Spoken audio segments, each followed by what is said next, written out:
د شاه دوشمشیره جومات د شاه دوشمشیره جومات چې د کابل لومړی او لرغونی جومات دی د کابل ښار په زړه کې د کابل سیند پر غاړه د اسلامي معمارۍ پر سبک په دوه پوړه کې جوړ شوی دی چې ژړ رنګ لري او آبي رنګه ګنبدې او مینارونه لري.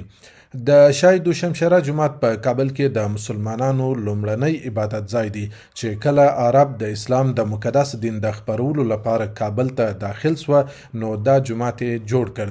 پوهان رازقي نړیوال په خپل کتاب د لرغوني کابل په فرهنګي څیره کې لیکلي چې په کابل کې د جوماتونو د جوړېدو نیټه له لومړۍ هجري پیړۍ څخه پیل کیږي، یعنی هغه مهال چې د حضرت عثمان رضی الله تعالی عنه د خلافت په دوره کې د اسلام لښکرې د عبدالرحمن بن سموره بن حبیب قریشي په مشرۍ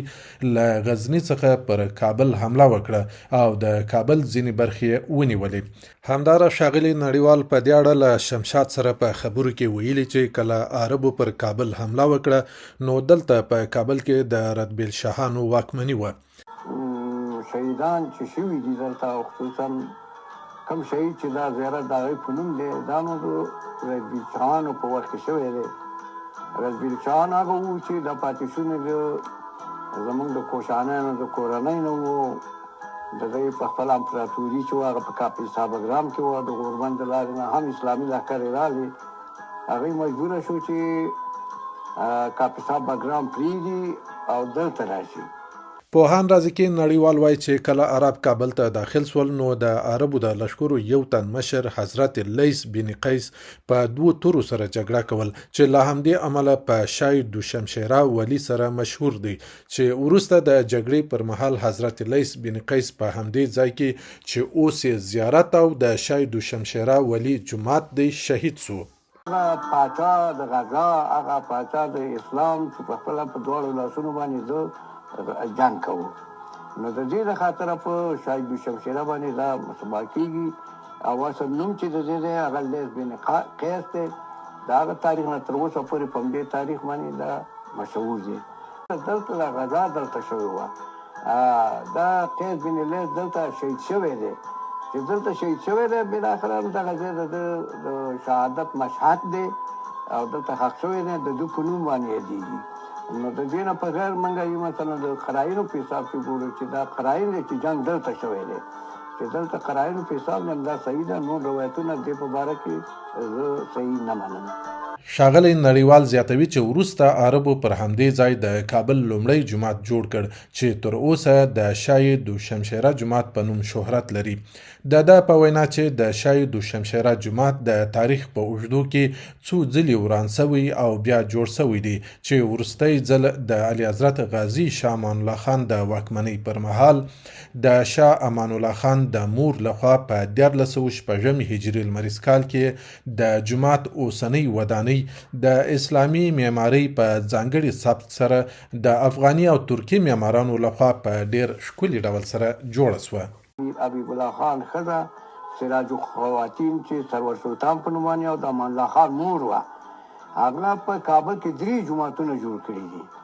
یو یې ترمیم کړی دی او 2 جوړ کړي دي چې یو د هغې نه د شوربازه په د ګذر دغه کې هندوانو په ګذر کې دی. هغه د عالمګیر شاهجهان او عالمګیر چې دی د مغولو په وخت کې جوړ شوی و په مختلفو دورو کې بالاخره وران شوی و. بالاخره د امان الله خان مور د اعلی حضرت حبیب الله خان ښځه چې هغه مخکې مې تعارف وکړو چې سراج الخواتین یې دی ده په اصلي توګه باندې په مدرن توګه باندې په ډېر ښه دغه باندې چې ټول ملحقات یو مسجد پاک موجود و چې د هغې جملې نه مدرسه پکې هم وه هغه یې جوړ کړو. دویم جومات چې جوړ کړو هغه د اندرابۍ جومات دی. د اندرابۍ جومات چې هغه د اولیا حضرت په نوم باندې یادېږي چې هغه هم اوس هم موجود دی او خلک د هغې نه استفاده کوي. درېیم مسجد چې دی هغه هم د شاه دوشمشیره مسجد دی. دا مسجد هم دغه د زیارت دغه نه د شاه دوشمشیره د زیارت نه وروسته په دغه ځای کې جوړ شوی دی او مختلفې دورې تېرې کړي دي او د منځه تللی خراب شوی دی. بالاخره اعلی حضرت امان الله خان مور چې هغه سراج الخواتین ده هغه دا زیارت په ډېر ښه دا جومات په ډېر ښایسته توګه باندې لکه چې وچه ګوري په دوو منزلو کې جوړ کړی دی، په ډېر اکټیو توګه ده، په ډېر ښکلې میناتوري د اسلامي پکې هم موجوده ده، منارې پکې هم موجودې دي. دې یوه لوحه هم لرله، هغه وخت چې جومات دهلیز ته ننوځي په دغه د سړک طرف ته په خپله یوه کتیبه لره، یو ډبرې لیکې دی او په هغې کې د دې ټوله تاریخچه لیکل شوې وه. د شای دوشمشیره جومات هم د وخت په تیریدو سره د جګړو او زلزلو له امله زیانمن شوی و او بیا رغونې ته یې اړتیا لرل چې د ولسمشر محمد اشرف غني د جمهوریت ریاست پر مهال یې د بیا رغونې کارونه د ښار او کور جوړولو وزارت او د جمهوریت ریاست د ملي پراختیا شرکت له لوري